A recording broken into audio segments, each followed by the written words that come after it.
With me, Senator Chris Coons, Democrat of Delaware, who serves on the Senate Judiciary Committee. Good evening, sir. Hey, Greta. Good to be on with you again. Senator, tell me, if you were the president, would you have fired Director Comey? If so, when and why? If not, why not? I absolutely would not have fired Director Comey 3 years into his 10-year term without a clear conversation with the public about why I was doing so and a clear grounding that explained why I was doing so. The president's first offered explanation was he was trying to restore confidence in the FBI and that he was upset about the handling of Hillary Clinton's emails during the election. Frankly, neither of those hold water, Greta.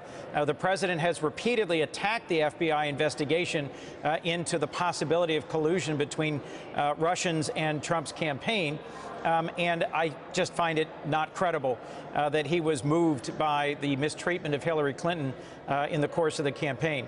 Lots of us in the Democratic Party have raised questions and concerns about Jim Comey. It is possible to have criticized Jim Comey, but still believe he should not have been abruptly fired in the middle of the investigation into possible collusion between Russia and Trump's campaign.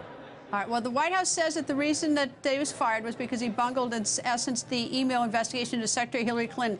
The letter of recommending that he be fired from the Deputy AG, Rod Rosenstein, that says it only mentions the emails. It doesn't mention anything about a Russia investigation. Why do you believe that he was fired? If you say it doesn't hold water, that he was fired for the investigation, for a bungled investigation into Hillary Clinton emails? Well, if our real goal here is to both restore public confidence in the FBI and to ensure that the investigation, the ongoing counterintelligence and criminal investigations by the FBI into possible collusion between Russia and the Trump campaign continues unabated, then we've got a few key questions that need to be answered. First, why was Attorney General Sessions directly involved in the firing of the FBI director when he recused himself from all matters involving the investigation into Russian collusion? Second, did Rod Rosenstein actually meet with Director Jim Comey last week and hear a request for more resources, more money, more people for the investigation into Russian collusion? And did that actually have some influence on the outcome? Last, I think we need to see whether we're going to get a special counsel appointed who's truly independent and who can ensure that the FBI investigation moves forward in an appropriate way.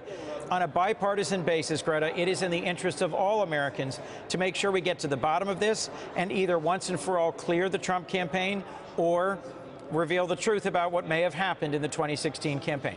If you're in favor of special counsel, what do you suggest we do about the existing committees on Capitol Hill that are now investigating? Still let them continue to investigate?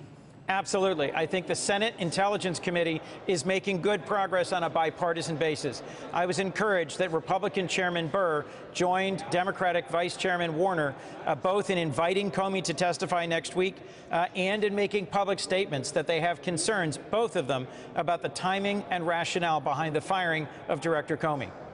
Do you have any problem with the way I obviously know that you don't think he should have been fired. I got that. But the separate question is how he was fired, that he wasn't brought into the Oval Office and had a conversation with the president and then he's allowed to resign. It was much different firing. It was out in California. He was speaking to an FBI office out there. That's right. Do you have any problem with it, or is that just the president's prerogative to fire as he wishes?